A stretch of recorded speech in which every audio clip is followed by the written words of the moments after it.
Read and write are the two most important things. I think, the more you read, the more you can discover and learn about the way that people work, the things that you like, the things that you don't like, and discover your inspiration.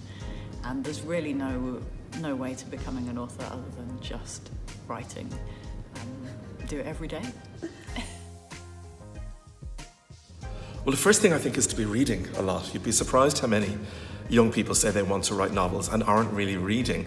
It's the very basis of it. You know, they say you should read 5,000 novels before you write one. So there's that. And then I think discipline is what it's about. It's not about waiting for the muse to strike. You know, it's about focus and discipline. Sitting down every day, getting a little bit more of the book done, even when you're not in the mood. Treating it very much like a day job. That's very important. Read widely and write as much as you can, you know. I didn't do a creative writing course or anything like that. I just read loads of what I was interested in, and I wrote all the time. Sometimes it was for publication, sometimes it wasn't. I think that aspiring writers should be clear on the binary between public and private. I think we sort of live in this social media world now where every innermost thought, even the most inane thought, can be put out for all to see. And I think that there's something special about writing for yourself, and I think that aspiring writers should continue to keep that alive, and be discerning about what they choose to share publicly. I think the first thing I always say when I'm teaching is the first draft is just for you. You know, no one has to read it.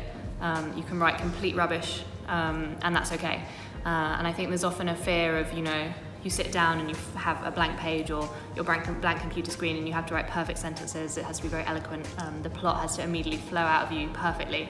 And I think that's not the case. I think it's not the case for a lot of writers. I was reading a really interesting article about Tia Obrecht, the American writer, who said her book was just coming out, she threw away 1,000 pages, I think, which, you know, sounds very traumatic, but it also is quite freeing, the fact that you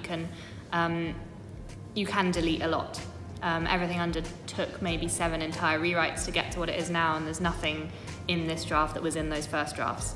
And I cried as I was deleting the words, but it's also very freeing to know that any words you write can go. Nothing is set in stone until it's published, I suppose, or until you show it to someone else. Or I also think read everything you possibly can. Read books that are similar to the books you want to write. Read books that aren't similar. Read thinking, do I like the sentence? Do I not like the sentence? What do I think about these characters? And, you know, steal. I think writers are often magpies, and that's a fine thing to do. You know, take what you want from other people's work and use it in your own way.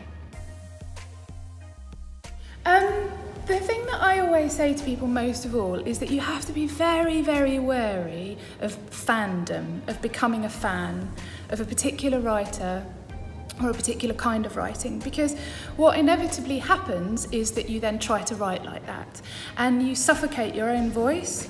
So the best thing that any aspiring writer can do is to read very broadly, really indiscriminate, everything from, you know, the essays of William Hazlitt right up to kind of contemporary rom-com novels, and everything lying in between, fiction in translation, fiction from people of colour, everything you can get your hands on, because it's only by doing that, by broadening your reach, that you can really find out what your own voice is. And I've seen lots of early writing careers stultified by an obsession with a particular mode of writing or a particular writer, and then you end up mimicking it. So, you know, you have to learn to sing your own voice and not be a parrot, I think.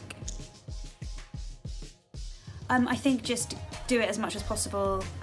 Write, draw, write what you know and draw what you see, and don't be put off. Particularly, it might not be the most lucrative profession, but I think it's worth it.